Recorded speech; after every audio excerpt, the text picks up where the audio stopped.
What I'm going to do in this video lecture is I'm going to talk a little bit about the model assignment and the PowerPoint lectures to expound on a couple of the points and to give you an idea how you can learn a little bit more during your reading and do a little bit better on the model assignments. So the main question I want to talk about is the first question in the weekly response assignment, the one asking for what the question says. O'Connor says that the dominant view of the Indians has reflected primarily what the white man thought of himself. Give some examples of this from the reading. When I ask for examples, I'm looking for very concrete examples from the reading. So you should be able to find places where the author said pretty much what I'm saying and then give examples to prove their point. And so if you're doing the reading carefully, these shouldn't be hard to find. I'm never trying to trick you or make you find really arcane things. I'm really hoping that you'll be able to use the examples to remember the main points. So I'm looking at these assignments as a way to help you really master the main points of the assignment and not find weird little things.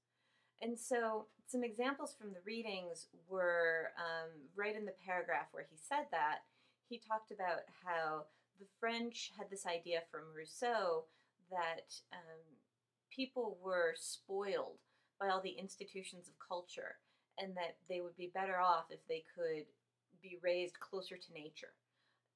And so the French at that time were representing the Native Americans as a people who were closer to nature and unspoiled in the way that white European bourgeois or noble society would be.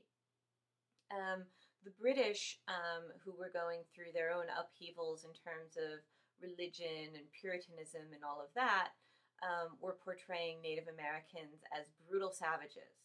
I go on and on. I talk about different stereotypical portrayals throughout of American history that were mentioned in the text.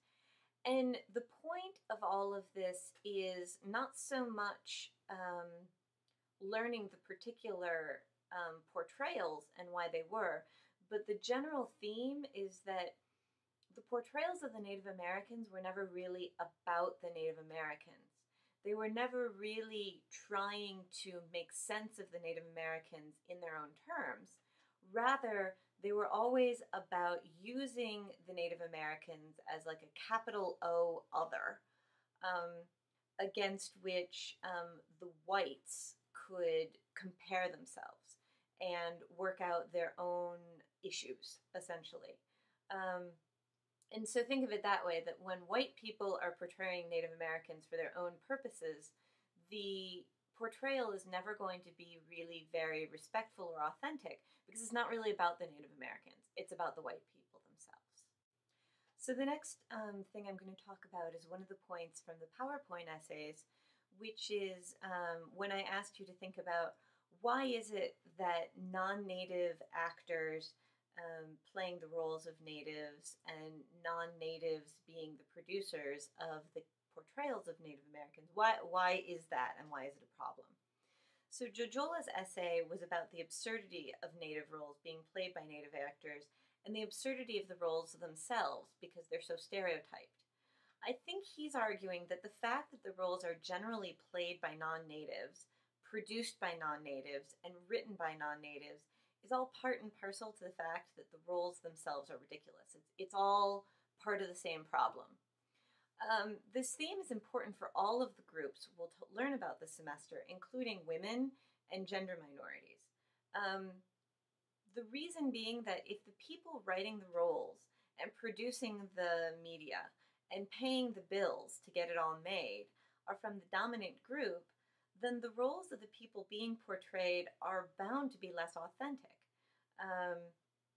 And later in the semester, for example, we'll talk about when white entertainers use blackface and put black makeup on their face to pretend to be black and act like black entertainers. And what that blackface phenomenon means for the portrayal of African Americans. So the point that I'm trying to make here is that when the ideas that we learn about for one group can often be applied and adapted to learn about other groups as well. So I'd like you to to pay attention to that throughout the semester.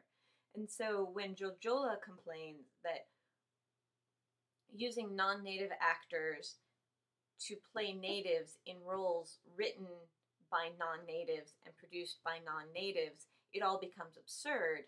The same thing can be true when you're talking about non-African Americans playing African Americans in roles written by non-African Americans, or when you have straight people writing roles about gay people, or when you have men writing about women. In all of these cases, the portrayals are bound to be less authentic, less respectful, and absurd, in Jojola's words.